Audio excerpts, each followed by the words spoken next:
जय हिंद दोस्तों इससे पहले वाली वीडियो में हम लोगों ने विटामिन पढ़ा था और उससे पहली वाली वीडियो में हम लोगों ने न्यूट्रिशन का बेसिक लेक्चर पढ़ा था। तो चैप्टर हमारा न्यूट्रिशन यानी कि पोषण चल रहा है, उसमें हम लोगों ने अभी तक विटामिन को पढ़ लिया और आज हम लोग जो पढ़ने वाले हैं वो हम प्रोटीन को पढ़ने वाले हैं। तो आज हम लोग स्टार्ट क्या करने वाले हैं, आज हम प्रोटीन स्टार्ट करने वाले हैं। तो हम लोग सबसे पहले लिख देंगे प्रोटीन को स्टार्ट करने वाले हैं। तो फर्स्टली आज जो हमारा टॉपिक है वो है प्रोटीन। तो सबसे पहला पॉइंट ये है कि जो प्रोटीन है उसकी खोज किसके द्वारा की गई है। तो प्रोटीन की जो खोज है वो वर्जिलियस के द्वारा की गई है। किसके द्वारा की गई है? वर्जिलियस के द्वारा की गई है ना। और वर्जिलियस के साथ साथ एक नाम और याद रखना है आपको, मुल्डर। एक नाम और याद रखना है आपको, मुल्डर। तो प्रोटीन की खोज वर्जिलियस और मुल्डर के द्वारा की गई है। नेक्स्ट आगे बात कर लेते हैं कि जो प्रोटीन है वो हमारे शरीर में क्या क्या कार्य करता है, किस किस काम आता है। तो हमारे शरीर में सबसे पहले हम प्रोटीन की बात करेंगे।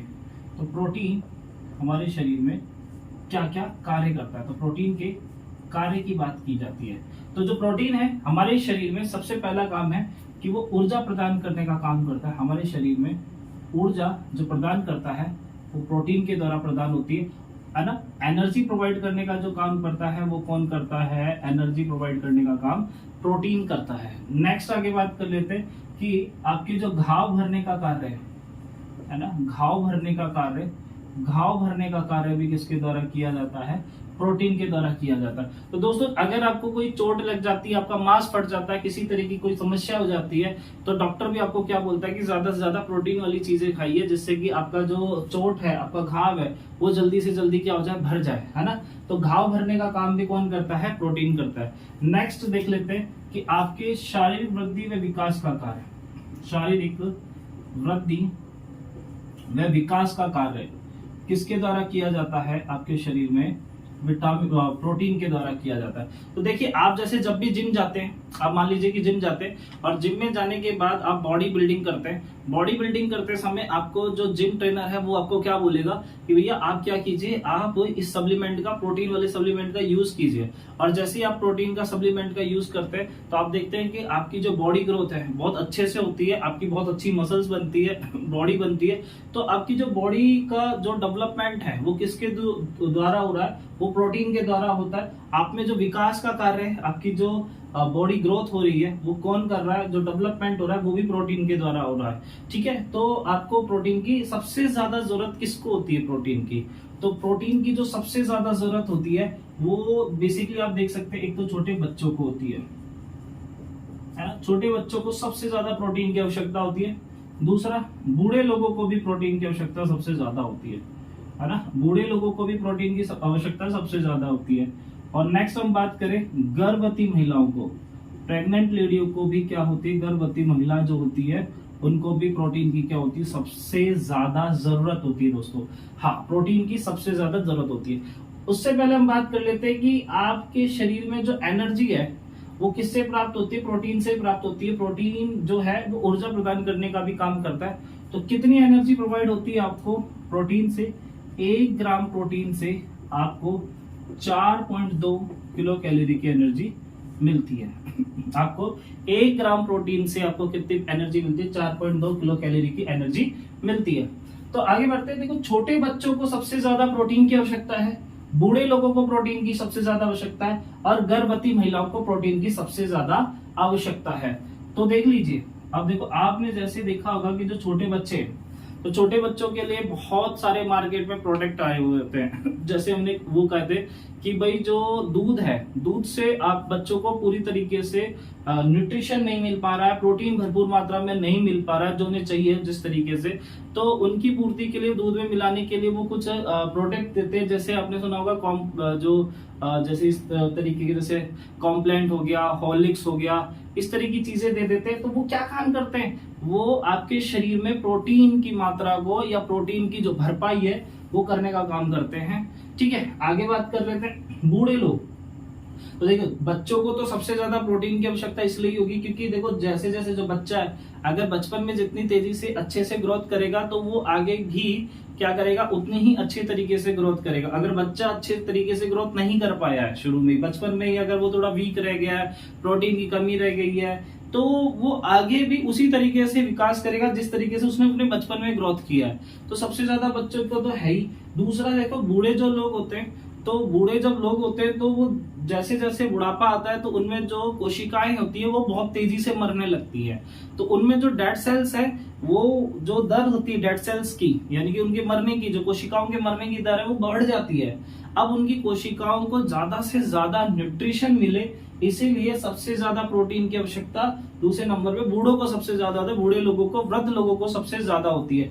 आगे बात कर लेते हैं कि भाई देखो गर्भवती महिलाओं को भी प्रोटीन की सबसे ज्यादा आवश्यकता होती है। जो गर्भवती महिलाएं होती हैं, एक तो वो खुद को, एक तो उन्हें ही सबसे ज्यादा ग्रोथ की जरूरत होती है, एनर्जी की जरूरत होती है, और वो खुद के ग्रोथ के साथ साथ वो अपने बच्चों के लिए भी क्या करती है, सबसे ज्यादा प्रोटीन की उन्हें आवश्यकता होती है। तो तीन लोग जिन्हें सबसे ज्यादा प्रोटीन की आवश्यकता होती है, छोटे बच्चों को, बूढ़ों को और गर्भवती महिलाओं को। तो कितनी आवश्यकता होती है प्रोटीन की? अगर हम बात करें तो बेसिकली वयस्क मनुष्य के अंदर, अगर हम बात करें बेसिकली वयस्क मनुष्य के अंदर, है ना, तो लगभग कितने ग्राम की, 70 ग्राम बेसिकली हम मान सकते हैं कि वयस्क मनुष्य को प्रतिदिन, रोज का, पर डे का कितना प्रोटीन चाहिए होता है? डेली का 70 ग्राम प्रोटीन चाहिए होता है ना। वयस्क मनुष्य की बात की जाए तो वयस्क मनुष्य को डेली का लगभग 70 ग्राम प्रोटीन की आवश्यकता हो। ये तो हमने एक एवरेज सेट करके दिया है कि इस तरीके से अगर हमसे सीधा पूछा गया कि मनुष्य को, वयस्क मनुष्य को जो प्रोटीन की आवश्यकता है वो कितनी होती है, तो आप सीधा जवाब दे देंगे, बोले कितनी होती है भाई, 70 ग्राम होती है। लेकिन अगर हम बात करें, जैसे अगर एक और है कि गर्भवती महिलाओं को एवरेजन कितना प्रोटीन की आवश्यकता होती है, थोड़ी सी ज्यादा प्रोटीन की आवश्यकता होती है। हम बोले कि सबसे ज्यादा प्रोटीन की आवश्यकता गर्भवती महिलाओं को ही होती है। तो वो कितना होता है? वो लगभग गर्भवती महिलाओं को 90 ग्राम, औसतन 90 ग्राम पर डे क्या चाहिए, प्रोटीन की आवश्यकता होनी चाहिए। लेकिन अब आगे हम बात करते हैं कि बच्चों में औसतन कितनी होनी चाहिए, है ना, टीनएजर्स में यानी किशोरों में कितनी होनी चाहिए, और वयस्कों में किस तरीके से कितने प्रोटीन की आवश्यकता होनी चाहिए, उसको समझाने का एक तरीका है। तो उसको मैं एक तरीके से लिख रहा हूं। सबसे पहले हम लोग लिख देंगे छोटे बच्चों में, सबसे पहले हम लिख देंगे छोटे बच्चों में, दूसरे नंबर पे हम लिख देंगे किशोरों में, दूसरे नंबर पे हम लिख देंगे किशोरों में एडल्ट्स, और तीसरे नंबर पे हम लिख देंगे एडल्ट्स यानी कि वयस्कों में। तो हमने इसको 3 भाग में कैटेगराइज कर दिया, 3 पार्ट में से डिवाइड कर दिया कि किस किस को कितने प्रोटीन की आवश्यकता होती है। तो सबसे ज्यादा जो प्रोटीन की आवश्यकता होती है, हमने बोला छोटे बच्चों को होती है, और वो कितनी होती है कि 2 ग्राम पर केजी। यानी कि अगर किसी व्यक्ति का जो भार है ना, तो वो अगर केजी के हिसाब से नापा जाए, तो उसे अगर हम नापा जाए तो वो कितना कि पर केजी के हिसाब से 2 ग्राम। फॉर एक एग्जांपल हम कैसे करते हैं, मान लीजिए कि कोई बच्चा है और उसका जो वजन है वो लगभग 20 केजी है, वो कितना है, 20 केजी। तो हर केजी के हिसाब से अगर उसे 2 ग्राम प्रोटीन दिया जाए तो उस हिसाब से वो कितना हो जाएगा, 40 ग्राम हो जाएगा। कितना हो जाएगा, 40 ग्राम। तो 20 किलो के बच्चे को एवरेजन डेली का कितना, 40 ग्राम प्रोटीन खाना चाहिए। आगे बात करते हैं जो किशोर है, किशोरों को, टीनेजर्स को 1 ग्राम पर केजी के हिसाब से, पर केजी के हिसाब से 1 ग्राम प्रोटीन की आवश्यकता होती है। तो देखा जाए कि अगर कोई किशोर है, कोई एडल्ट है, जिसका मैं बात करूं कि जिसकी जो वेट है वो लगभग 50 किलो है, और उसमें अगर मैं 1 ग्राम के हिसाब से सेट करूं तो उसे डेली का कितना, डेली का 50 ग्राम, उसे डेली का कितने प्रोटीन की आवश्यकता है, डेली की उसे 50 ग्राम प्रोटीन की आवश्यकता है। ठीक उसी तरीके से बात करूं तो अगर मैं बात करूं कि एडल्ट्स को कितने, एडल्ट्स को 0.8 ग्राम पर केजी के हिसाब से, है ना, एडल्ट्स को पर केजी के हिसाब से अगर मैं बात करूं तो प्रोटीन की आवश्यकता होती है 0.8 ग्राम पर केजी के हिसाब से। तो अगर इसे डिवाइड किया जाए तो मान लो कि एक 70 किलो का व्यक्ति है, ठीक है, व्यक्ति है जिसका वजन 70 किलो है, और अगर मैं उसे 0.8 ग्राम से मल्टीप्लाई कर देता हूं तो लगभग कितना बढ़ता है, 56 ग्राम। तो उसे डेली का कितने प्रोटीन की आवश्यकता होती है, उसे डेली का 56 ग्राम प्रोटीन की आवश्यकता होती है। तो ये इस तरीके से हमने क्या किया, डिवाइड किया है इन्हें कि बच्चों में कितनी होनी चाहिए, किशोरों में कितनी होनी चाहिए और वयस्कों में कितनी होनी चाहिए। लेकिन अगर बात की जाए सबसे ज्यादा प्रोटीन की आवश्यकता है तो वो किसे है, एक तो छोटे बच्चों में और गर्भवती महिलाओं में। ठीक है, आगे बात कर लेते हैं। तो ये तो हुई कुछ बेसिक सी चीजें कि प्रोटीन की आवश्यकता बेसिकली होती किस किस को है। आगे एक और इम्पोर्टेंट पॉइंट कि जो प्रोटीन है उसे क्या कहा जाता है, जटिल, है ना, जटिल पोषक तत्व भी कहा जाता है। तो ये पॉइंट भी मैं यहीं पर ही लिख देता हूं, किसे कॉम्प्लेक्स न्यूट्रिशन भी कहा जाता है, जटिल, है ना, न्यूट्रिशन भी कहा जाता है, जटिल पोषक तत्व भी कहा जाता है। क्यों कहा जाता है प्रोटीन को जटिल पोषक तत्व, क्यों कहा जाता है? तो देखिए दोस्तों, क्यों कहा जाता है, क्योंकि नॉर्मली जो प्रोटीन है, नॉर्मली जो पोषक तत्व है, उनमें क्या क्या उपस्थित होता है, उनमें कार्बन उपस्थित होता है। अगर उनकी बात की जाए तो उनमें कार्बन होता है, हाइड्रोजन होता है और ऑक्सीजन होता है। ये तीन चीज तो है ही। अगर हम बात किया जाए तो बेसिकली जो भी आपके कार्बनिक पोषक तत्व है, तो कार्बनिक पोषक तत्व किस कौन कौन से, जैसे विटामिन है, जैसे वसा है ना, जैसे कार्बोहाइड्रेट है। तो इन सभी के अंदर कार्बन, हाइड्रोजन, ऑक्सीजन तो है ही है। लेकिन ये जो ये आपका क्या नाम है, प्रोटीन है, ये और कार्बनिक पोषक तत्वों से थोड़ा सा क्या है, डिफरेंट है। वो डिफरेंट होने का कारण क्या है, क्योंकि इसे क्या कहा जाता है, जटिल पोषक तत्व, यानी कि कॉम्प्लेक्स न्यूट्रिशन कहा जाता है। और वो क्यों कहा जाता है, क्योंकि इसमें कार्बन, हाइड्रोजन, ऑक्सीजन के अलावा इसमें और क्या पाया जाता है, इसमें और नाइट्रोजन तत्व भी पाया जाता है। कार्बन, हाइड्रोजन, ऑक्सीजन और नाइट्रोजन तत्व पाया जाता है। इसलिए इसे क्या कहा जाता है, इसे, है ना, आप क्या कह सकते हैं, इसे, है ना, जटिल पोषक तत्व भी कहते हैं। तो ये इंपॉर्टेंट है कि जो प्रोटीन है इसे क्या कहा जाता है, जटिल पोषक तत्व कहा जाता है। तो चलिए आगे बढ़ जाते हैं, है ना, आगे की बात करते हैं। इतना आप अभी क्या कर लीजिए, स्क्रीनशॉट ले लीजिए या नोट कर लीजिए, है ना। चलो आगे का देखते हैं।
तो चलिए दोस्तों आगे बढ़ते हैं। आगे देखते हैं कि आपके शरीर में जो प्रोटीन है उनका निर्माण किससे मिलकर होता है। तो हमारे शरीर में जो प्रोटीन है उनका निर्माण अमीनो अम्लों से मिलकर होता है। हमारे शरीर में जो प्रोटीन है उनका निर्माण किससे होता है, अमीनो अम्लों से मिलकर होता है, अमीनो एसिड से मिलकर होता है, अमीनो अम्लों से मिलकर होता है।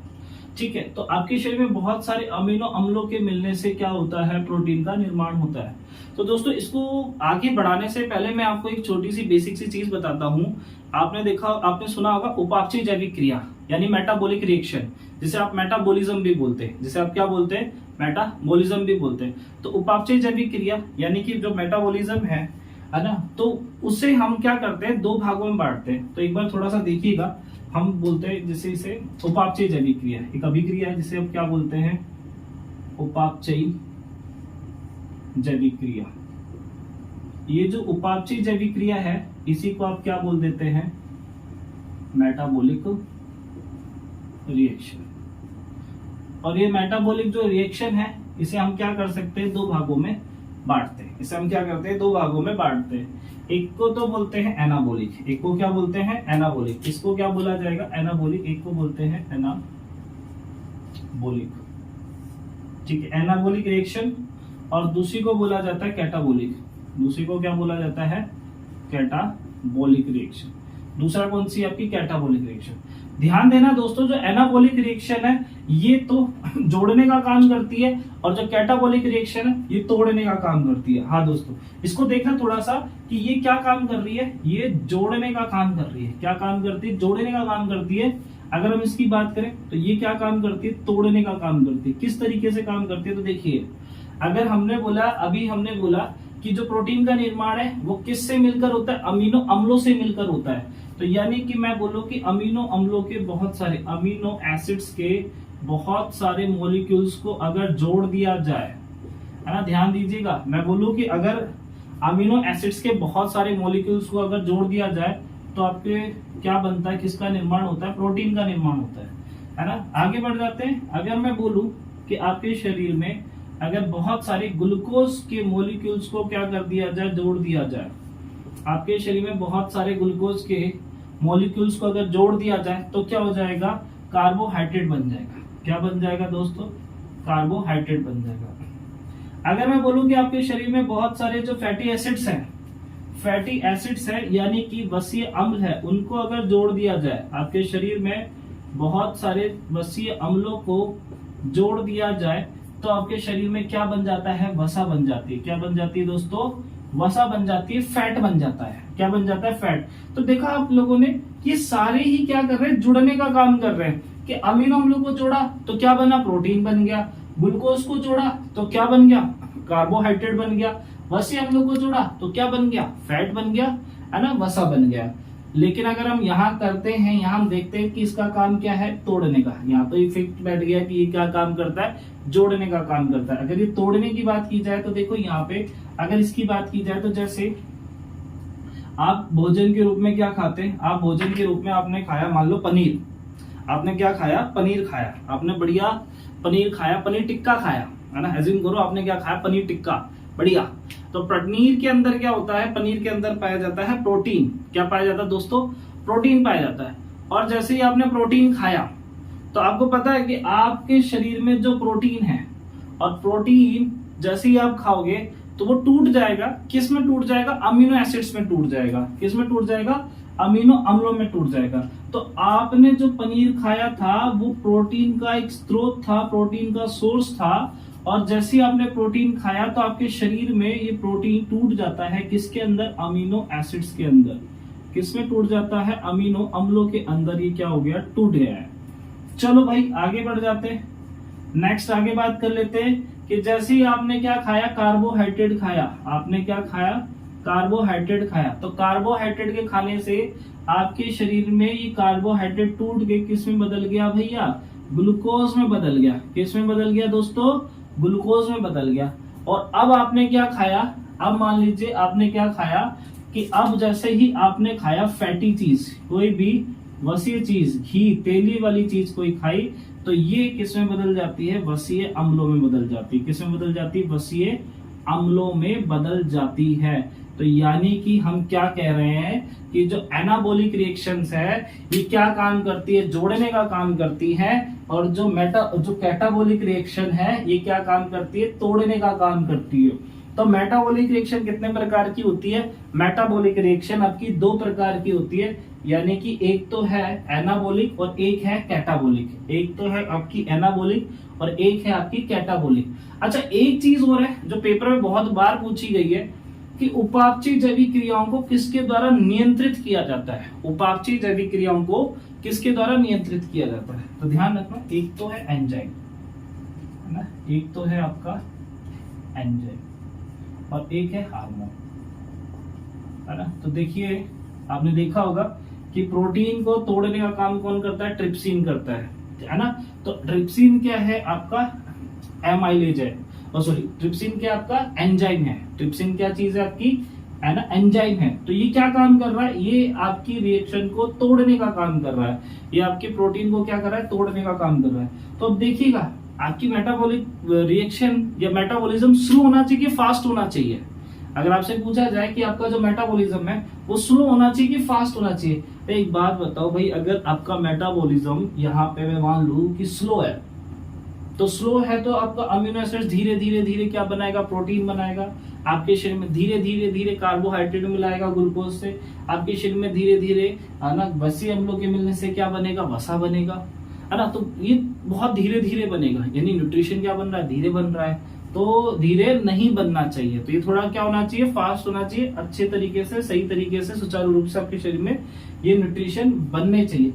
अब मैं बोलूं कि मान लो आपके शरीर में प्रोटीन खाया, पनीर खाया, एक दिन तक पचा ही नहीं, क्यों? क्योंकि आपके एंजाइम क्या कर रहे हैं, धीरे धीरे से पचाने का काम कर रहे हैं। प्रोटीन को तोड़ने का काम कितने दिनों में करेंगे, मान लो वो 2 दिन में करेंगे, तो पेट में 2 दिन तक क्या रहेगा, आपका पनीर फंसा रहेगा, तो सड़ा रहेगा एक तरीके से। तो ये रिएक्शन क्या होनी चाहिए, फास्ट होनी चाहिए एक तरीके से, अपचय अभिक्रिया क्या होनी चाहिए, फास्ट होनी चाहिए। तो दोस्तों अभी समझ में आया होगा कि जो मेटाबॉलिक रिएक्शन है वो 2 भागों में होती है, एनाबॉलिक और कैटाबॉलिक। चलिए आगे बढ़ जाते हैं कि आपके शरीर में जो प्रोटीन है वो किससे मिलकर बना हुआ है, अमीनो अम्लों से मिलकर बना है। किससे मिलकर बना हुआ है, अमीनो अम्लों से मिलकर बना हुआ है।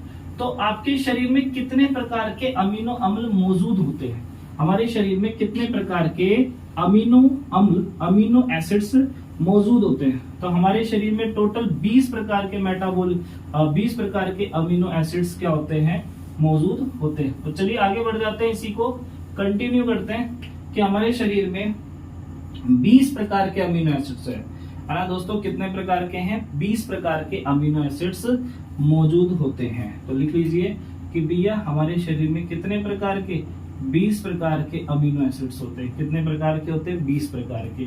और इन्हीं को हम क्या कर देते हैं, 2 भागों में बांट देते हैं, है ना। 10 प्रकार के एक तरफ बांट दिए हमने, और बचा हुआ 10 प्रकार हमने एक तरफ बांट दिया है।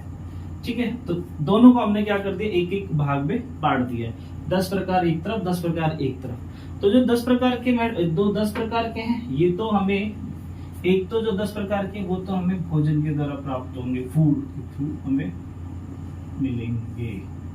दूसरे जो 10 प्रकार के हैं उसके लिए हमें भोजन की आवश्यकता ही नहीं है। क्यों? क्योंकि वो पहले से ही हमारे शरीर में क्या है, उपस्थित है। क्योंकि वो हमारे शरीर में ऑलरेडी क्या है, उपस्थित है। तो देखो, जिसकी जरूरत हमें भोजन के द्वारा है तो उसे हम क्या बोल सकते हैं, आवश्यक अमीनो। उसको हम लोग क्या बोल देंगे, आवश्यक अमीनो, यानी कि एसेंशियल अमीनो एसिड्स। इसको हम लोग क्या बोल देंगे, एसेंशियल, है ना, एसेंशियल अमीनो एसिड्स। और जिसकी हमें आवश्यकता ही नहीं है तो हम उसे क्या बोल देंगे, अनावश्यक। हम क्या बोल देंगे, अनावश्यक, अनएसेंशियल, अनावश्यक अमीनो अम्ल। अमीनो अम्ल जिसकी हमें आवश्यकता ही नहीं है उसे हम क्या कह देंगे, अनावश्यक बोल देंगे। और जिसकी हमें आवश्यकता है जिसे हम, उसे हम क्या बोल देंगे, आवश्यक अमीनो। हम जो भी चीज खा रहे हैं, तो उन जो भी चीज खाते हैं भोजन के रूप में, उसमें से हम क्या कर लेते हैं, आवश्यक अमीनो अम्ल को ढूंढ लेते हैं और वो न्यूट्रिशन के रूप में हमारे शरीर में क्या हो जाता है, ऐड हो जाता है। तो भाई हमारे शरीर में न्यूट्रिशन को या प्रोटीन को पचाने के लिए, है ना, जो आवश्यक प्रोटीन है, अभी आवश्यक अमीनो अम्ल है, उसको पचाने को, उसको ढूंढने का काम कौन करता है? तो उसको ढूंढने का काम कौन करता है आपके शरीर में, आरएनए। कौन करता है, आरएनए। लेकिन सवाल ये है कि कौन सा आरएनए करता है? अब सवाल ये है कि कौन सा आरएनए करता है। ये तो समझ में आया कि हमारे शरीर में जो भी चीज हम लोग खाते हैं, जो भी चीज हम लोग खा रहे हैं, है ना, प्रोटीन वाली जो भी चीज हम लोग खा रहे हैं, तो उनमें से आवश्यक अमीनो अम्ल कौन से हैं वो पहचानने का काम कौन करता है? तो बोले आरएनए। तो कौन सा आरएनए? तो आरएनए भी कई प्रकार के हैं आपके। एक आपका एम प्रकार का है, एक आपका टी प्रकार का है, और एक आपका आर प्रकार का है। ठीक है, ये 3 प्रकार के आरएनए हैं। और अगर आपसे पूछा जाए कि भैया कौन सा आरएनए है जो आपके आवश्यक अमीनो अम्लों को पहचानने का काम करते हैं, तो ध्यान रखना, उसमें आपको याद रखना है एम प्रकार का आरएनए। ये जो एम प्रकार का आरएनए है, ये क्या काम करता है, आपके शरीर में आवश्यक अमीनो अम्लों को पहचानने का कार्य करता है। ठीक है, तो ये पेपर में पूछा गया क्वेश्चन ही है ना। पूछा गया है कि आपके शरीर में आवश्यक अमीनो अम्लों को पहचानने का काम कौन सा आरएनए करता है या कौन करता है? तो ध्यान रखना, आरएनए करता है। और कौन सा आरएनए कर देता है? एम प्रकार का आरएनए कर देता है। आपके शरीर में एम प्रकार के, टी प्रकार के और आर प्रकार के आरएनए उपस्थित होते हैं। चलिए, तो ये 2 प्रकार के हो गए कि आपके शरीर में प्रोटीनों का जो निर्माण है वो 2 प्रकार के, यानी 10 प्रकार तो भोजन के द्वारा प्राप्त होते हैं जिसे आप आवश्यक अमीनो अम्ल कहते हैं, और जो 10 प्रकार के अनावश्यक अमीनो अम्ल जिसकी आवश्यकता आपको अवश्य है ही नहीं। क्यों? क्योंकि वो ऑलरेडी आपके शरीर में उपस्थित है। तो चलिए, आपके शरीर में अब आगे कुछ और प्रोटीनों के नाम देख लेते हैं जो पेपर के लिहाज से बहुत ही इंपॉर्टेंट है, जो पेपर में कई बार पूछे गए एग्जाम की दृष्टि से। तो मैं वो सारे प्रोटीन को क्या कर रहा हूँ, एक साथ लिखने का काम कर रहा हूँ। आप लोग भी लिखते रहिए, क्योंकि ये थोड़ा इंपॉर्टेंट है, क्योंकि पेपर में एग्जाम्पल से रिलेटेड बहुत बार सवाल पूछे जाते हैं। तो प्रोटीनों के नाम एग्जाम्पल्स के अंदर आते हैं, वो बहुत बार पूछे जाते हैं। तो आप क्या कीजिएगा, एक एक करके लिखते हुए चलिएगा, है ना। तो जैसे सबसे पहले हम लोग देख लेते हैं, अगर देखा जाए तो नाखून, है ना, नंबर 1 लिखते हैं। जैसे नाखून है, नाखून बोलो, बाल बोलो, है ना, और जैसे बाल हो गया, नाखून हो गया, और जो जानवर के सींग होते हैं वो हो गए, उनके जो खुर होते हैं, इन सब में कौन सा प्रोटीन होता है? इनमें केराटिन प्रोटीन होता है। इनमें कौन सा होता है? केराटिन प्रोटीन होता है। कौन सा होता है? केराटिन प्रोटीन होता है। जो केराटिन प्रोटीन होता है ये कौन से प्रकार का होता है? Alpha keratin. कौन सा होता है दोस्तों, याद रखना, अल्फा केराटिन प्रोटीन होता है। आपके नाखून तथा बालों के अंदर कौन सा प्रोटीन पाया जाता है? केराटिन। दूसरा आगे देख लेते हैं, आपकी जो त्वचा है, आपकी जो स्किन है, इसके अंदर कौन सा प्रोटीन होता है? कोलेजन। कौन सा प्रोटीन होता है? कोलेजन प्रोटीन होता है। कौन सा प्रोटीन होता है? कोलेजन प्रोटीन होता है। बात की जाए आपके दूध की, तो जो भैंस का दूध होता है नॉर्मली, जिसे हम बोलते हैं भैंस का दूध, उसमें कौन सा प्रोटीन होता है? उसमें कौन सा प्रोटीन होता है ना। तो भैंस के दूध में कैसीन प्रोटीन होता है। कौन सा प्रोटीन होता है? कैसीन प्रोटीन होता है। ठीक है, कौन सा प्रोटीन होता है? कैसीन। कौन सा प्रोटीन होता है उसमें? कैसीन प्रोटीन होता है, नंबर 1। ठीक है, अगर हम बात की जाए कि गाय के दूध में, गाय का दूध, जो गाय का दूध है उसमें कौन सा प्रोटीन होता है? उसमें कैरोटीन प्रोटीन होता है। कौन सा प्रोटीन होता है उसमें? कैरोटीन प्रोटीन होता है। तो देखिए, भैंस के दूध का जो रंग होता है वो कैसा होता है? सफेद होता है। कैसा होता है? सफेद। और वो किसके कारण होता है? कैसीन प्रोटीन के कारण होता है। गाय के दूध का रंग जो होता है वो कैसा होता है? पीला होता है।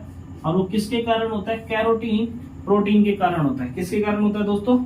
आपके कैरोटीन प्रोटीन के कारण होता है। आपके गाय के दूध का जो रंग है वो पीला, किसके कारण होता है? कैरोटीन के कारण होता है। आगे बात कर लेते हैं, नेक्स्ट आगे देखते हैं। जैसे आपकी हड्डियों में कौन सा प्रोटीन होता है? मनुष्य की हड्डियों में कौन सा प्रोटीन होता है? तो कौन सा प्रोटीन होता है? ओसिन प्रोटीन होता है। कौन सा प्रोटीन होता है?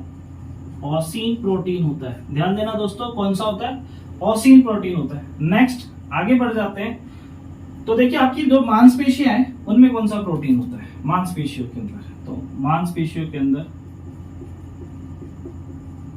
मांसपेशियों में कौन सा प्रोटीन पाया जाता है? तो जो मसल्स हैं उनमें कौन सा होता है? एक्टिन व मायोसिन।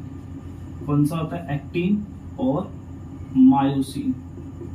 कौन सा प्रोटीन होता है? एक्टिन और मायोसिन प्रोटीन होता है। कौन सा होता है?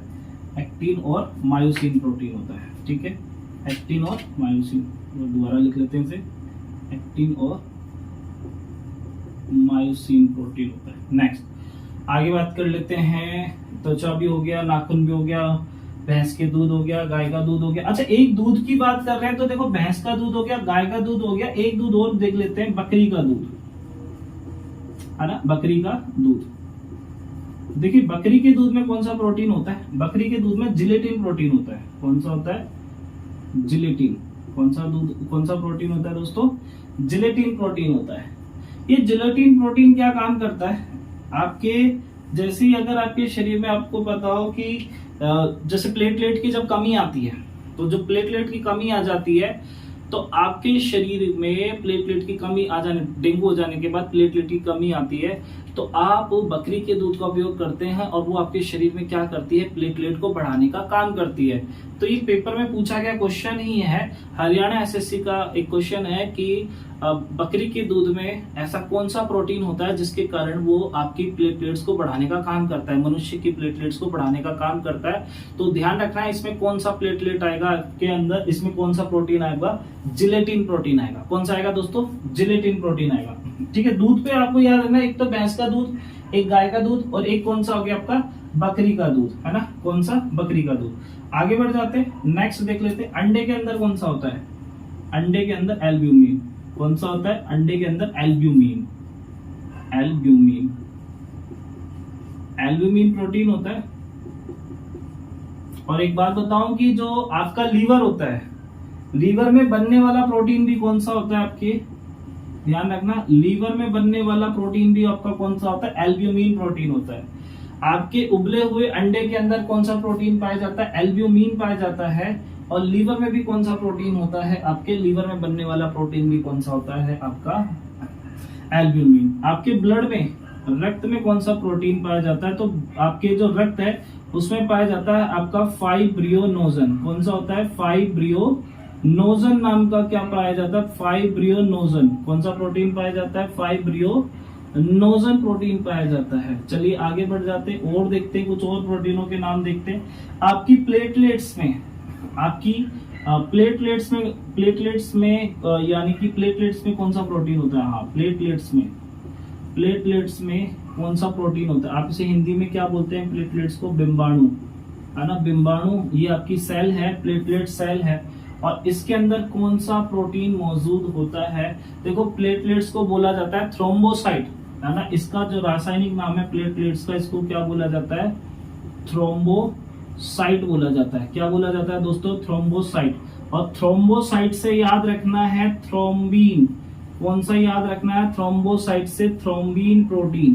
तो जो थ्रोम्बीन प्रोटीन है वो किस में पाया जाता है, आपकी प्लेटलेट्स के अंदर पाया जाता है। आगे रक्त का थक्का बनाने वाला प्रोटीन, रक्त का थक्का बनाने वाला प्रोटीन यानी कि ब्लड क्लोटिंग करने वाला जो प्रोटीन है वो कौन सा है, आपका प्रोथ्रोम्बिन है। कौन सा है, प्रोथ्रोम्बिन प्रोटीन है। कौन सा है दोस्तों, प्रोथ्रोम्बिन प्रोटीन है, जो आपके शरीर में क्या काम कर रहा है, रक्त का थक्का बनाने का काम कर रहा है।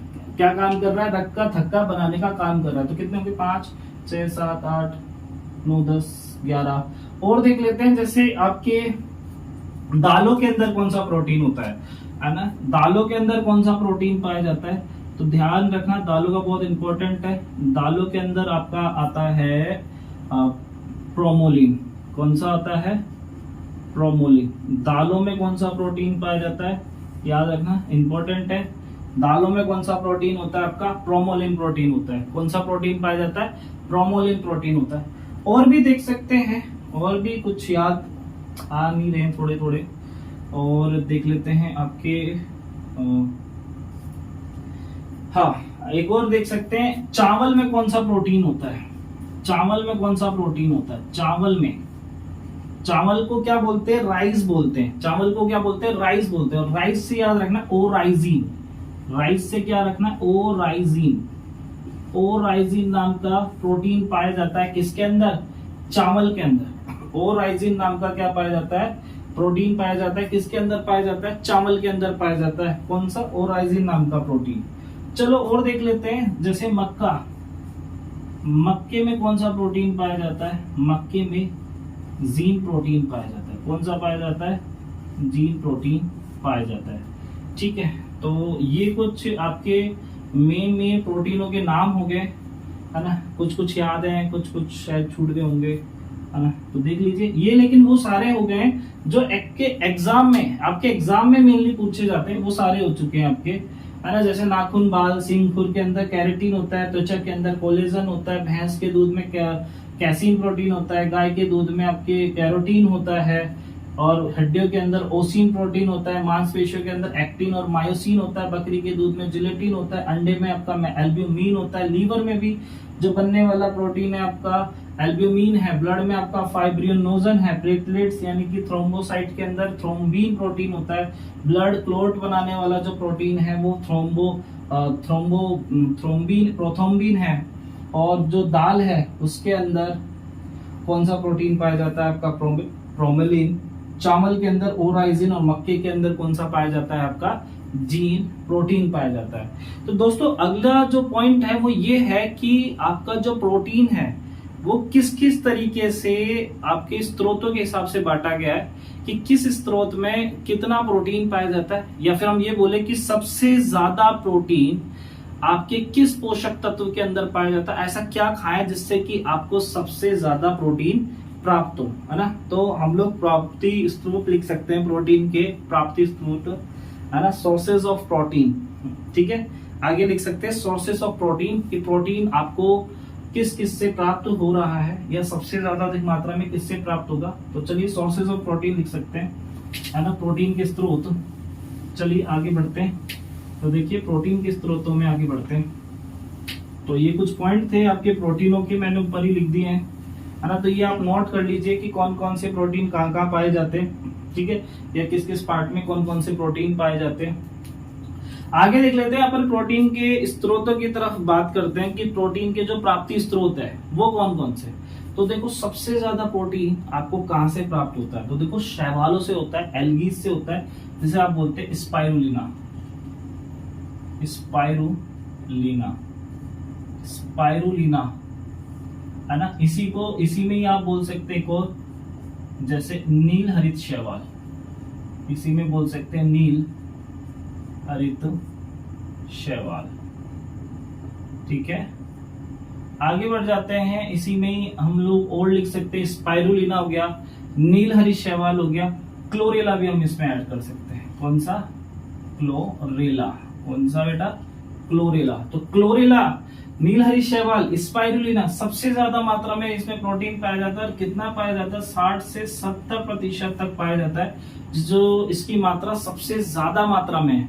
ये जिसकी मात्रा है जो प्रोटीन की, वो स्पाइरुलिना, क्लोरेला और नील हरित शैवाल में सबसे ज्यादा है। तो देखिए नील हरित शैवाल को तो क्या कहा जाता है, भविष्य का भोजन भी कहा जाता है। इसे क्या कहा जाता है, भविष्य का भोजन भी कहा जाता है। तो हम लिख सकते हैं कि जो नील हरित शैवाल है इसे क्या कहा जाता है, भविष्य का भोजन कहा जाता है ना, फ्यूचर फूड के नाम से जाना जाता है। और जो क्लोरेला है, देखिए क्लोरेला क्या काम करता है आपके शरीर में। क्लोरेला का काम क्या है कि जो भी आप जो अंतरिक्ष यात्री है, अंतरिक्ष यात्री अपना जो भोजन है वो किस रूप में जो खाते हैं, किस रूप में वो खाते हैं, तो वो क्लोरेला के रूप में खाते हैं। क्लोरेला एक पत्ती जैसी संरचना होती है और इसकी एक तरीके से क्या बना लेते हैं, चटनी बना लेते हैं। और चटनी बनाने के बाद क्या करते हैं कि चटनी को बनाने के बाद इसको बिल्कुल खाने का काम करते हैं। तो इसे चटनी के रूप में खाया जाता है आपकी क्लोरेला को। तो ये किसके द्वारा खाया जाता है, आपके अंतरिक्ष यात्रियों के द्वारा। ये अंतरिक्ष यात्रियों के द्वारा किसका सेवन किया जाता है, अंतरिक्ष यात्रियों के द्वारा क्लोरेला का सेवन किया जाता है। याद है ना, पेपर में पूछा भी गया है कि भविष्य का भोजन किसे कहा जाता है, तो भविष्य का भोजन नील हरित शैवाल को कहा जाता है। और आपके जो क्लोरेला है वो अंतरिक्ष यात्रियों के द्वारा जिसका भोजन के रूप में जिसे प्राप्त किया जाता है वो क्लोरेला है। ठीक है, आगे बात करते हैं इसके अलावा जो पोषक तत्व है और वो कौन कौन से, जैसे हम बात कर सकते हैं जैसे राजमा, ठीक है, जैसे चने, मशरूम, सोयाबीन, है ना। ये सब क्या है आपके, है ना, यहाँ पे मौजूद सबसे ज्यादा न्यूट्रिशन के अंदर सबसे ज्यादा प्रोटीन प्राप्त करने वाले स्रोत है। तो देखिए आपको जो सबसे ज्यादा प्रोटीन चाहिए, है ना, तो आप वो किससे प्राप्त करते हैं, आप राजमा खाते हैं, आप चने खाइए, है ना, सोयाबीन खाइए। जो भी एथलीट है वो बेसिकली क्या करते हैं, चने और सोयाबीन का सबसे ज्यादा उपयोग करते हैं। और चने और सोयाबीन से आपको सबसे ज्यादा क्या मिलती है, आपको सबसे ज्यादा प्रोटीन मिलती है। तो प्रोटीन के लिए आप सबसे ज्यादा क्या करते हैं, चने और सोयाबीन को खाने का काम करते हैं। तो चने और सोयाबीन के अंदर सबसे ज्यादा मात्रा में प्रोटीन होती है, लगभग 45% के आसपास इसमें क्या पाया जाता है दोस्तों, प्रोटीन पाया जाता है। नेक्स्ट हम आगे बढ़ जाते हैं, अगला जो पॉइंट है वो हम देख लेते हैं कि राजमा, चने, मशरूम, सोयाबीन के बाद अगला जो पॉइंट आता है वो आता है दालों का। तो जो दाल है उनमें लगभग 25% के आसपास क्या पाया जाता है, प्रोटीन पाया जाता है। आपके दालों के अंदर लगभग 25% के आसपास क्या पाया जाता है दोस्तों, प्रोटीन पाया जाता है। उसके अलावा हम बात की जाए तो जैसे भी आपके जो नॉनवेज है, मांस, मछली, जो भी नॉनवेज है उसके अंदर लगभग आपका 20% के आसपास क्या पाया जाता है, प्रोटीन पाया जाता है। उसके बाद और देख लेते हैं जो सबसे कम मात्रा में पाए जाते हैं, जैसे आपका क्या हो गया, चावल हो गया, दूध हो गया, अंडा हो गया। इन सभी के अंदर जो प्रोटीन की मात्रा है वो लगभग कितनी पाई जाती है, 10% के आसपास पाई जाती है। तो दोस्तों ये आपका क्या हो गया, प्रोटीन के स्रोत हो गए। जो सबसे ज्यादा प्रोटीन पाए जाते हैं वो किस में पाए जाते हैं, स्पाइरुलिना में पाया जाता है, नील हरी शैवाल में पाया जाता है, क्लोरेला के अंदर पाया जाता है, और लगभग 60 से 70% तक पाया जाता है। जिसे हम लोग क्या बोलते हैं, भविष्य का भोजन। नील हरी शैवाल को तो क्या बोलते हैं, भविष्य का भोजन भी कहा जाता है ना। राजमा और चने के अंदर हम बात करें तो आपके 45% तक, आपके 45% तक इसमें क्या पाया जाता है, प्रोटीन पाया जाता है। नेक्स्ट दालों के अंदर लगभग आपके 25% के आसपास क्या पाया जाता है, प्रोटीन पाया जाता है। मांस मछलियों के अंदर 20%, और चावल और दूध अंडे के अंदर लगभग आपके 10% क्या पाए जाते हैं, प्रोटीन पाए जाते हैं। तो ये क्या हो गया, प्रोटीन के प्राप्ति स्रोत हो गए हैं। तो चलिए आगे बढ़ जाते हैं। देखो सबसे लास्ट पॉइंट है ये आपका कि प्रोटीन की कमी से कौन कौन से रोग होते हैं, है ना। तो अगला पॉइंट हम यहाँ पे लिख लेते हैं, इधर ही इसको मैं रफ कर देता हूँ, है ना। चलिए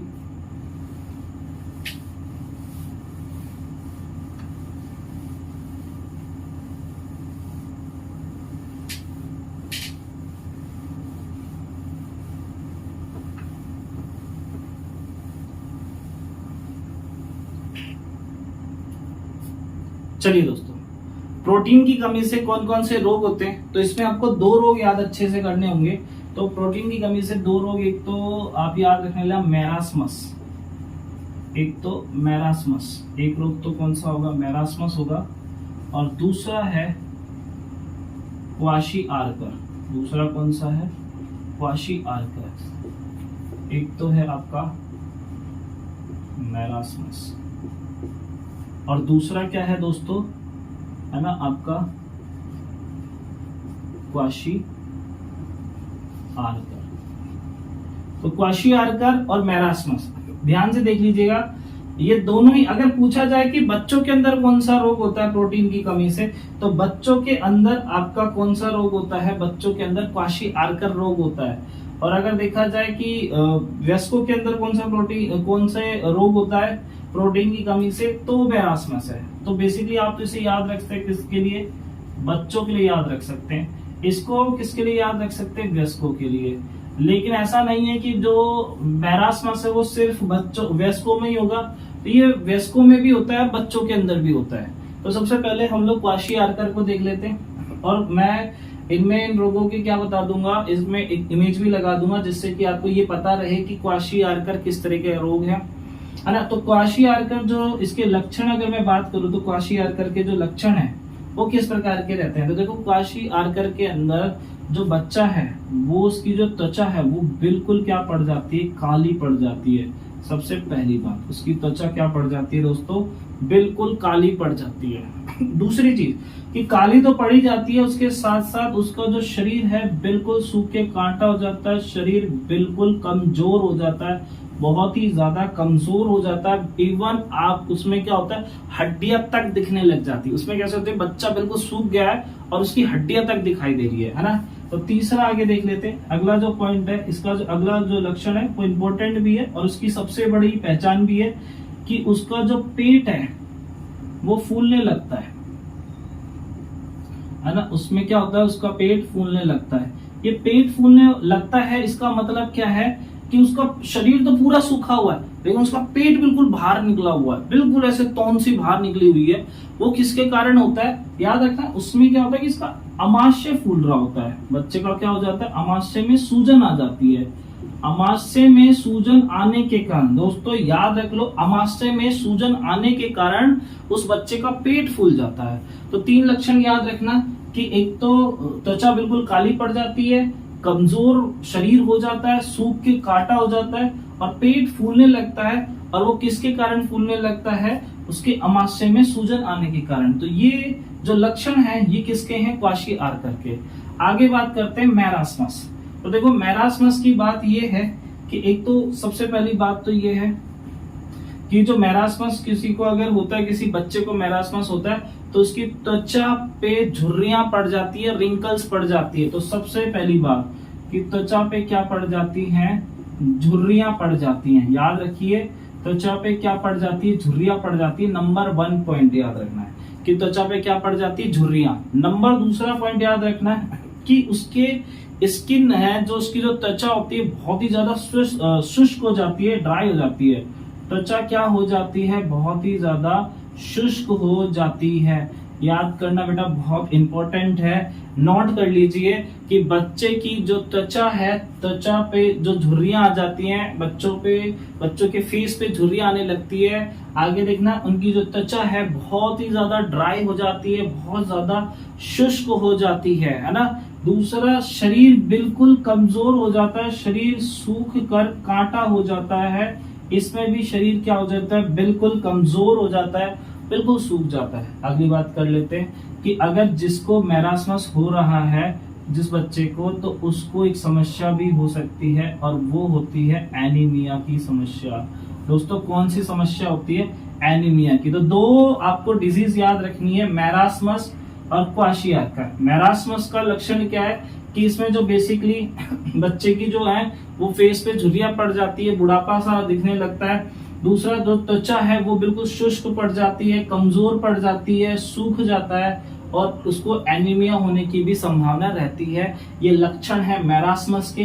क्वाशियार्कर के जो लक्षण है उसमें लिखना कि जो त्वचा है बिल्कुल काली पड़ जाती है, शरीर सूख के बिल्कुल कांटा हो जाता है। अगला, पेट फूलने लगता है और अमाशय में क्या आ जाती है, सूजन आ जाती है। अमाशय बिल्कुल फूल जाता है, उसका जो पेट है बिल्कुल फूल जाता है, तोंद निकल जाती है। वो किसके कारण हो रही है, वो अमाशय में सूजन होने के कारण हो रही है। दोस्तों ध्यान रखना, ये इंपॉर्टेंट है, लक्षण पेपर में काफी बार पूछे गए हैं। तो याद रखना, क्वाशियार्कर जो रोग है इसका जो संबंध है वो किससे है, छोटे बच्चों से है। और मैरास्मस का जो संबंध है वो किससे है, वयस्कों से। चलो ये बात तो हो गई, ये तो हो गई प्रोटीन की कमी से।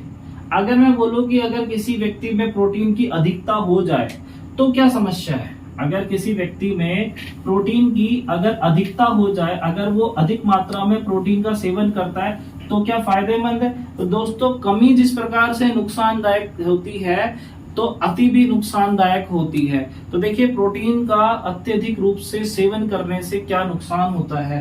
तो चलिए आइए, तो प्रोटीन का अत्यधिक रूप से जब सेवन किया जाता है तो देखिए, जो प्रोटीन है उसके अंदर एक तत्व होता है आपका, वो कौन सा होता है, NH2 होता है। कौन सा होता है, NH2 मॉलिक्यूल्स होते हैं इसमें। और ध्यान रखना कि जैसे ही ये हाइड्रोजन से जुड़ेंगे तो ये क्या बन जाते हैं, NH3। और NH3 को आप क्या बोलते हैं, अमोनिया। अमोनिया का मतलब क्या होता है, इसे यूरिया बोलते हैं। ये क्या बोलते हैं, यूरिया। और यूरिया रिलीज होता है किसके द्वारा, किडनी के द्वारा। तो ध्यान रखना दोस्तों, सबसे पहला जो लक्षण यहाँ याद रखना है कि अगर आप बहुत अधिक मात्रा में प्रोटीन का सेवन कर लेते हैं तो आपकी किडनी फेल होने के चांसेस हो सकते हैं। किडनी फेल होने के या खराब होने के चांसेस हो सकते हैं अगर आप बहुत ज्यादा मात्रा में प्रोटीन का सेवन करते हैं। तो दोस्तों याद रखो, किडनी फेल हो सकती है। दूसरी चीज, ये जो प्रोसीजर है अमोनिया बनना NH2 से NH3 में जो बदलने की प्रक्रिया है, ये कहां पे हो रही है दोस्तों, ये लीवर की प्रक्रिया है। ये कहां पे हो रही है, लीवर में हो रही है। यानी कि इसका जो इम्पैक्ट है वो कहां पे पड़ेगा, वो लीवर पे भी पड़ेगा। यानी कि किडनी को समस्या हो सकती है, दूसरा लीवर को समस्या हो सकती है, तीसरा आगे बात करते हैं। देखिए, ये यूरिया है और ये जो यूरिक एसिड में परिवर्तित होता है, यूरिक अम्ल में क्या होता है, ये परिवर्तित हो जाता है। और आपकी जो यूरिक अम्ल है वो हड्डियों के जोड़ों पे क्या होने लग जाता है, जमा होने लग जाता है। आपके हड्डियों के जोड़ों पे क्या होने लग जाता है, जमा होने लग जाता है। जो घुटने होते हैं, घुटने में आपकी जो घुटने होते हैं उनके बीच में एक परत पाई जाती है, जिसके कारण ये फ्लेक्सिबिलिटी बनी रहती है। ये दो घुटनों के बीच में एक परत होती है। तो दोस्तों, तीसरी चीज क्या है कि तीसरी चीज ये है कि जो NH2 है, NH2 पे जैसे जो ये प्रोसेस है, ये जो प्रोसेस है, ये यूरिया है, ये यूरिक में बदल जाता है, यूरिक अम्लों में बदल जाता है। और यूरिक अम्ल जो है वो आपके जैसे जो भी हड्डियां होती है, हड्डियों के जो जोड़ होते हैं उन पे कार्टिलेज मौजूद होती है, और कार्टिलेज जो होती है उनके ऊपर यूरिक अम्ल के रूप में क्या हो जाते हैं, वो जमने लग जाते हैं, जिससे कि जो यूरिक अम्ल है वो क्या कर देते हैं, उन कार्टिलेज को टाइट कर देते हैं, मजबूत कर देते हैं, जिससे कि आपको चलने में क्या आती है, बहुत ही ज्यादा समस्या आती है, पैरों में बहुत ज्यादा दर्द होता है। उस रोग को क्या बोल देंगे, उस रोग को हम लोग बोल देंगे गाउट बोल देंगे। उसको हम क्या बोल देते हैं, गाउट यानी कि गठिया रोग बोल देते हैं। तो दोस्तों आपके बहुत ज्यादा प्रोटीन के सेवन से भी आपको क्या हो सकता है, नुकसान होता है। प्रोटीन के बहुत ज्यादा सेवन से किडनी फेलियर हो सकती है, लीवर फेलियर हो सकता है, गाउट यानी गठिया रोग भी आपको क्या हो सकता है, हो सकता है। तो दोस्तों आज हम लोगों ने जो प्रोटीन है वो पूरा कंप्लीटली पढ़ लिया है। इससे पहले वाले लेक्चर में हम लोगों ने विटामिन पढ़ा था, तो ये दोनों ही जो लेक्चर्स हैं विटामिन के और न्यूट्रिशन का जो बेसिक चैप्टर है, इससे पहले जो हमने 2 चैप्टर किए वो मैं आपके डिस्क्रिप्शन में डाल दूंगा, आप वो दोनों चैप्टर भी देख सकते हैं। आज का प्रोटीन हो गया है, और अगले चैप्टर में, अगले हम लोग लेक्चर में एक नए टॉपिक के साथ फिर हाजिर होंगे। अभी के लिए आप सभी का बहुत बहुत धन्यवाद। जय हिंद।